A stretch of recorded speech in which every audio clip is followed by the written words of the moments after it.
I have been challenged to do the mid-year book freakout tag, so here we go.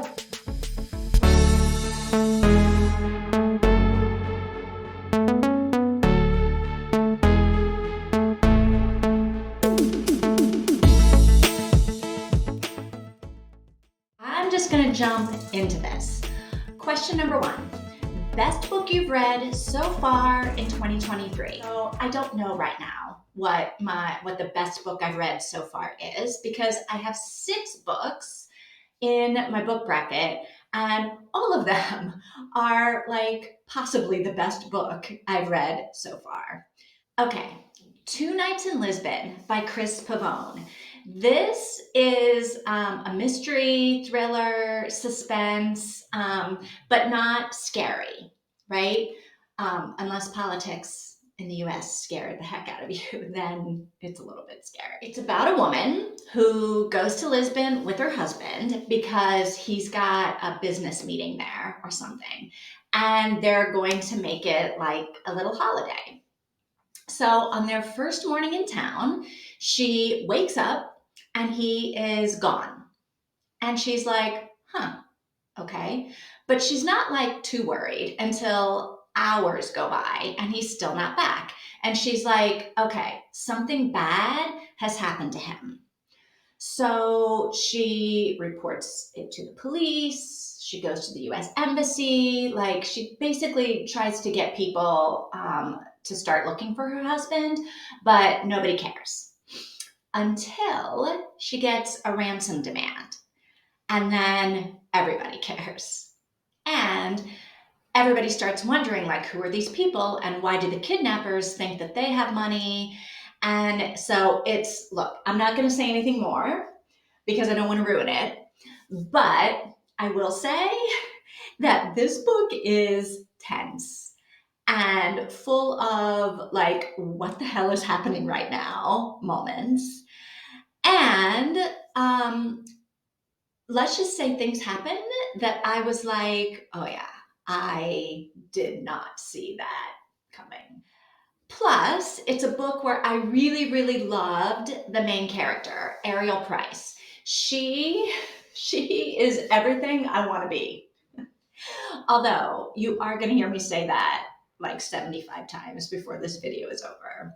And you're going to hear me say that about characters that are like the opposite of Ariel Price. So apparently I'm having an identity crisis this year. I don't know who I am and who I want to be. But yeah, this book made me want to read more of this genre. Because mystery, thriller, suspense has never been my thing, right? I get scared easily and I don't want to get into a now I'm afraid to turn out the lights and go to sleep kind of situation. But this book, Two Nights in Lisbon, solid book of the year contender. The next book, All the Light We Cannot See by Anthony Doerr. It's historical fiction, which is one of my favorite genres. And this one is set in World War II, and it follows the lives of 2 children. A boy who grows up in Germany and is accepted into this like prestigious school, this like academy for Hitler Youth. And a blind girl who grows up in Paris and then flees Paris with her father when the Nazis occupy the city. This is a book that is like heart-wrenching and full of courage and cowardice and fear and love and decisions and choices and then consequences. And it's not just the 2 main characters that you're emotionally involved with. It's everyone. It's the whole cast of characters, from the other boys in the Hitler Youth Academy, right, to the women in the village that do what they need to do when the Nazis come to town. So yeah, All the Light We Cannot See, this is a real contender, this one. Yeah, maybe the best book I've read so far. All the Ugly and Wonderful Things by Bryn Greenwood. This one is like the sleeper hit of the year for me. I can't remember how this ended up on my Kindle or how I heard of it or where it came from or why I even decided to read it. It's contemporary romance, but the romance is complicated and maybe not even a romance, depending on whether you think it is ugly or wonderful, right? So, the reason this one is maybe the best book I've read so far is because it is a book that has me all over the place in terms of, do I think this relationship was ugly or was it wonderful? I'm not really in the wonderful camp. Wavy was a child and Kellen was a full-grown adult man. So I don't know that I'm in the wonderful camp. I feel like I should be team ugly, but this story is just it's complicated. So I gotta say, a book that makes me think about right and wrong, legal and illegal, appropriate and wildly inappropriate, and that keeps me thinking about it months later. That's a book that's gonna maybe be my book of the year. So maybe this is the best book I've read so far. All right, Snap Out of It by Maddie Dawson. So we're going from a book with a dark, probably totally inappropriate relationship to a book about a woman who dresses up in a bunny costume and goes to people's houses to help them get rid of the things that remind them of their exes. It's like the complete opposite, right? Snap Out of It is this lighthearted, funny, hopeful, romantic comedy of a book. And it's also a book where it's not just the main character that you fall in love with, it's everyone. So the internal dialogue of the characters, like what they're thinking in their heads as things are happening, is so funny. And like their external dialogue, the things they're saying out loud, it's spot on, right? And it's full of wisdom, really. Yeah, yeah. So I also, like, I want to be Ariel. I also want to be Billy, the Heartbreak Bunny, because she is so funny and so sarcastic. And she has filled her life with just the best people. Plus, I feel like she had a lot of really good business advice for me. Like, maybe I need a costume. Maybe. The Invisible Life of Addie LaRue by V.E. Schwab. So, this is a book I had been wanting to read for a long time, and I'd had it on my Kindle, and it was kind of getting to the point where I was afraid to read it because I was worried that I wouldn't like it and then I would be sad because I've been so looking forward to reading it, right? But I am not one to keep books around that I'm not reading. So it was time to read about Addie LaRue.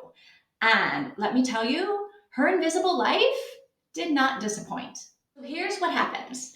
In 18th century France, maybe, 23-year-old Addie makes a deal with the devil, or like basically the devil, really, in order to get out of marrying a guy that she doesn't want to marry, right?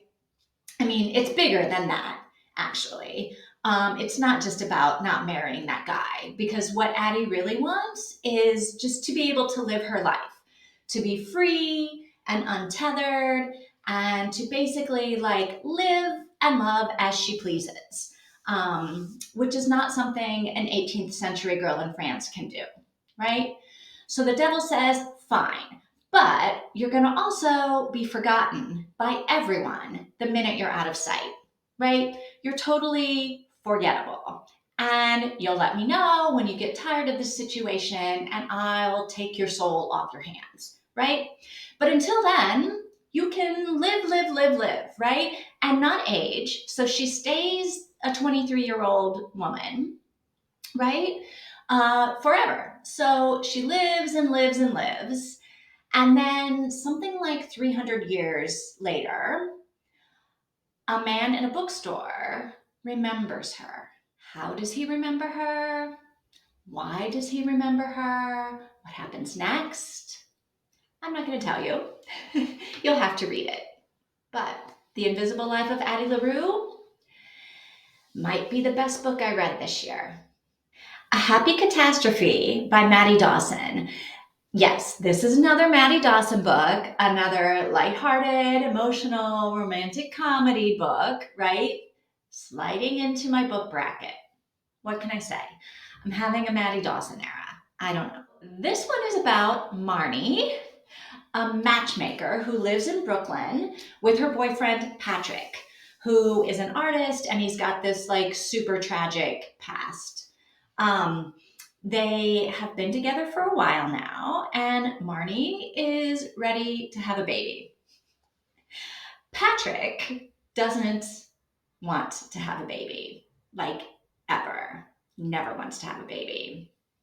Well, turns out that Patrick already has a child that he doesn't know about. So, 8-year-old Fritzy shows up on Marnie and Patrick's doorstep, and thus begins a love story about the families you're born into and the families that you create, and how the universe is going out of its way to make sure that everything turns out all right. And it's a story about how loving people means chaos and weirdness and heartbreak, sprinkled in with lots of hilarious stuff. And I'm going to say it again, but like, I totally want to be this main character. Marnie owns a flower shop, which is cool. But the coolest part is she has transformed her back room into a frippery. And I'm not saying what a frippery is because I want you to read this book because it's really, really good. But if I ever have a brick and mortar store, I will have a frippery of my own, right? I am inspired. So, the answer to question one, the best book I've read so far in 2023 is, by the way, if you want one of these book brackets to start plopping your book covers in so that at the end of the year you can choose your book of the year, I'm happy to give you the one that I'm using. A blank one, of course. If you want it, just I'll put this link in the description. Just go to this link, give me your email address, and I'll email you the PDF that you can download. Totally free. Easy peasy. Let me know. Best sequel you've read so far in 2023. Okay, this is easy. It's Outlander, book 9. Go tell the bees that I am gone, right? I mean, it has to be Outlander. Although It Starts With Us is also a pretty good sequel to It Ends With Us. I did enjoy seeing what happened to Lily and Atlas and Ryle, but best sequel, I'm gonna go with Outlander. I just downloaded a thriller that came out in February 2023 that I'm excited and a little bit nervous to read. It's called Someone Else's Life, cool title, and it's about a woman who basically has her life upended, right? Her business goes bankrupt, her mom dies, her dog dies, and then her son is traumatized by something, I don't know what. And she's like, we're moving to Hawaii. So she moves the family to Hawaii and like they're living their life, right? And everything is great until objects from her past start showing up, right? Her dog's collar, a bracelet that went missing like years ago, all kinds of stuff just starts showing up. And it kind of starts freaking her out a little bit, right? So then one night there is a storm and a woman shows up at Annie's house, and Annie's like, come in out of the storm, right? Annie's happy to have this strange woman there. She's not afraid of the woman. She kind of feels like they have this weird kind of bond. I don't know. Well, as the night goes on, Annie realizes that this woman is not a stranger, right? They know each other and their lives are intertwined.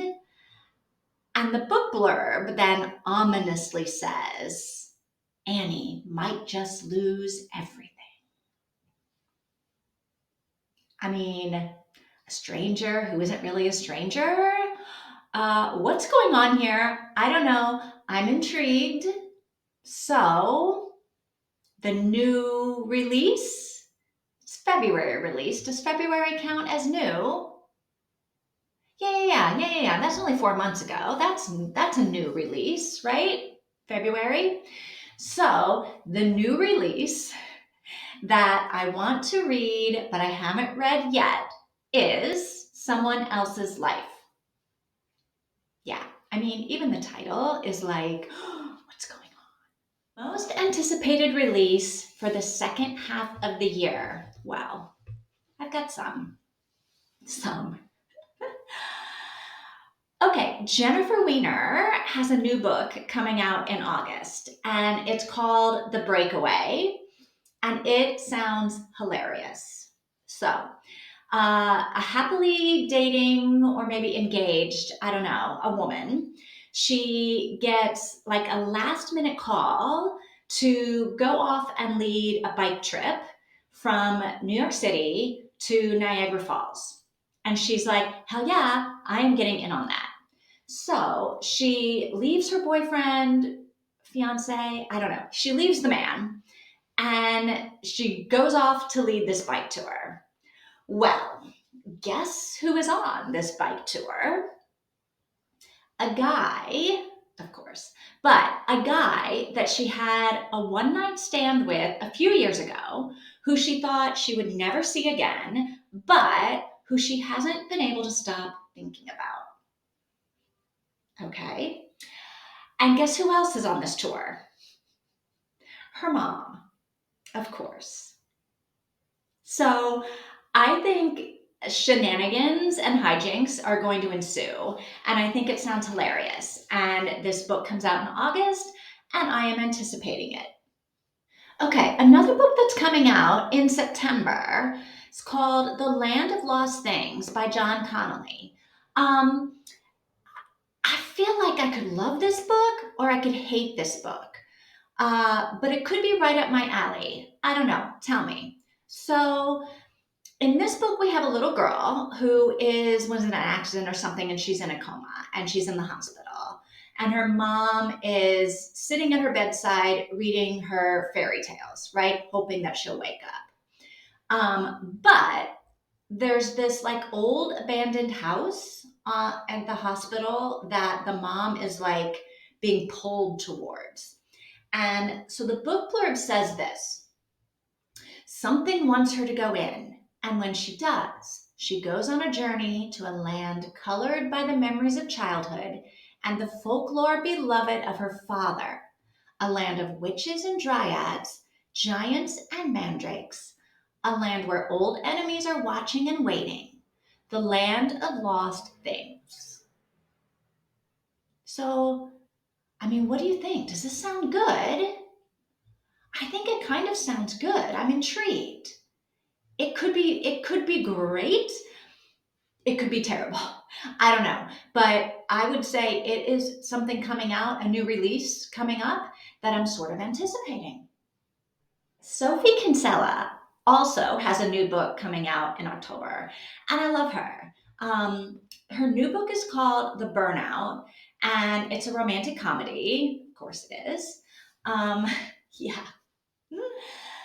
All right, so Sasha and Finn are two like burnt out professionals who decide they need to get away to this seaside resort to try and like de-stressify themselves. Oh, and they don't know each other at all. They both like decided this completely separately. So they both end up at this resort that is in shambles. Like it's run down, it's the off season. They are the only two people there. And yeah, so guess what? They're not getting along until these like messages start showing up on the beach and they're sort of forced to talk to each other. And they're talking about like why they're so burned out, how did they get this way, and whatever. And so you know how the story probably goes, right? Sparks are flying, but will they be able to get past their grumpiness and their stressed outedness to fall in love? I mean, probably, but wouldn't it be cool if they didn't? No, I'm just making that up. We like a happy ending. In my world, we like a happy ending. Maybe I don't. Anyway, so we'll see what happens. It's coming out in October. I think it sounds like it could be good. Okay, this is the last one, I promise. The Good Part by Sophie Cousins is coming out in November. And it sounds like it could totally be my kind of a time travel, alternate reality kind of a book. All right, here's what it is. The main character, Lucy, is a 26-year-old woman who is tired of living her 26-year-old crummy job, bad dates, roommates who don't buy toilet paper life. So one night she gets like caught in the rain and she ducks into this shop where she finds a wishing machine. Of course, like all of us would do, she sticks her coin in the machine and she wishes to skip to the good part of her life. It's a cool wish, right? So the next morning, of course, she wakes up next to a handsome man that she's apparently married to. She's got perfect children and this like whole life. She has totally skipped ahead to being her 40-year-old self. And so she like has to figure out who all these people in her life are, right? All of these new people and what the heck is going on, right? But then she's also like asking herself if she can go back to her 26-year-old life. And if she can, does she want to? So, I mean, I love these kinds of stories. It's the ghost of Christmas future, right? And I love them. I mean, the person at the end always goes back to their old life, right? But what if she doesn't? Like, what if she doesn't? Maybe she doesn't in this book. I don't know. And don't tell me. If you have read like advanced copies of this book and you know what happens, I don't want to know. Because what if she doesn't? I mean, they always go back to their old life. Maybe she doesn't, though. I don't know. We'll see. We'll see. It's coming up in November. We'll see. Biggest disappointment. All right, this is easy. Rich Dad, Poor Dad. How is this the number one personal finance book of all time? He tells you nothing. And he tells you nothing over and over again. Seriously. Like, he says he's giving advice on how to be financially smart, but he doesn't actually give any advice. He literally just keeps saying, you need to get a financial education. And I'm like, this is why I bought the number one personal finance book of all time. So let's get to the part when you give me some financial education. And he never does. Unless maybe the lesson is don't spend your money on crap. Biggest surprise. Okay. All the Ugly and Wonderful Things has to be the biggest surprise for me this year. Like I said, I have no idea where this one came from, no idea how it ended up on my Kindle. I almost didn't read it because when I read the blurb to see what it was about, I actually think maybe it was an accident that I downloaded it by accident. I don't know. So I read the blurb, right, to see what the heck is this about. And honestly, it didn't sound that great to me. I was like, no, why? What? So, yeah, biggest surprise is that I love this book. Biggest surprise is that it's possibly a book of the year contender. Favorite new author? Okay, I'm going to go with Chris Pavone of Two Nights in Lisbon. He's not a new, it's not like debuting new, but he is new to me. I've never read any of his stuff before, but I am definitely going to be reading more Chris Pavone. The way that he put this book together, like weaving all of the stories together, past and present, and like you didn't know what was going on, and you didn't think the characters knew what was going on, and then you thought like you knew, but the characters didn't, and then maybe like everybody knows, and then like, no, no, we don't know. Masterful. Newest fictional crush. Oh, no, no, no. There will never be anyone for me other than Jamie Fraser. But hello, Ian. I mean, in book nine, this guy really steps it up. So, but I will also say that Sam from Tomorrow and Tomorrow and Tomorrow, he showed some real romantic chops there at the end. But not like cheesy romantic. You know, I am not a cheesy romantic in real life, but I mean, he built a world for Sadie, and that's a romantic thing. But I want to be clear, there will never be anyone for me but Jamie Fraser. Newest favorite character. Okay, this is hard. It's going to change like every day, if every minute that you ask me this. But if I had to pick a favorite character right now, I'm going to pick Frederick from All the Light We Cannot See. Um, he's not the main character. He's like a supporting character, but when he says I will not, yeah, Frederick, newest favorite character, Frederick from All the Light We Cannot See, for sure. Book that made you cry. Hmm. Uh, I don't remember there being a lot of crying uh, during my reading time this year. I don't think I read any books that made me cry. I certainly read some books that had like sad or poignant moments, but I don't I don't think any of them made me actually cry. So I don't know. Maybe the second half of the year I'll have something. But yeah, nothing. I got nothing for this. Book that made you happy. Okay, I have a lot of books for this, but the happiest books I've read so far have been the Maddie Dawson books.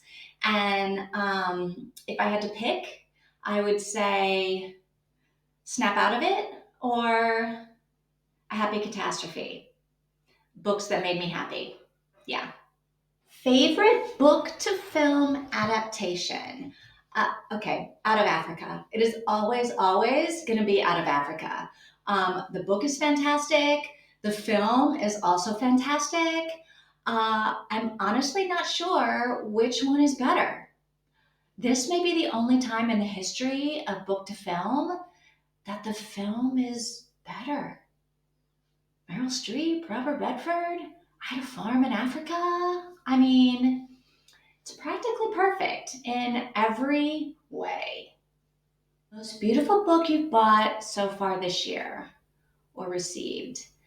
So I think this book of poems has the most gorgeous cover. It is simple, but it's just so elegant and beautiful. Um, I did not enjoy the poem so much, but the cover of this book I think is the most beautiful cover of all the books I've bought and read this year.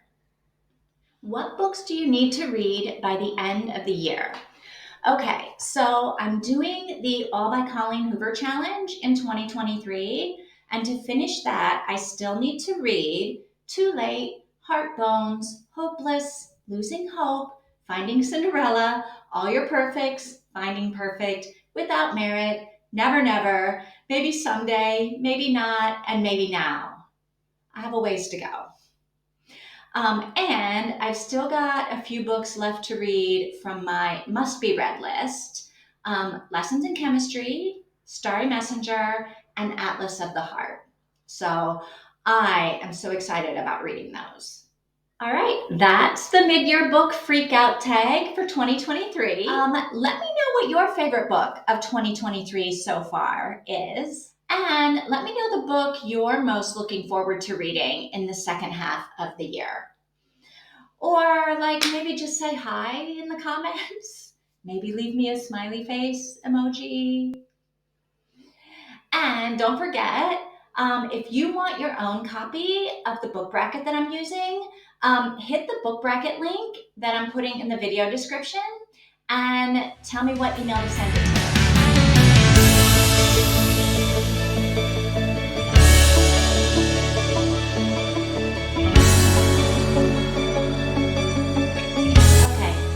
I'm going.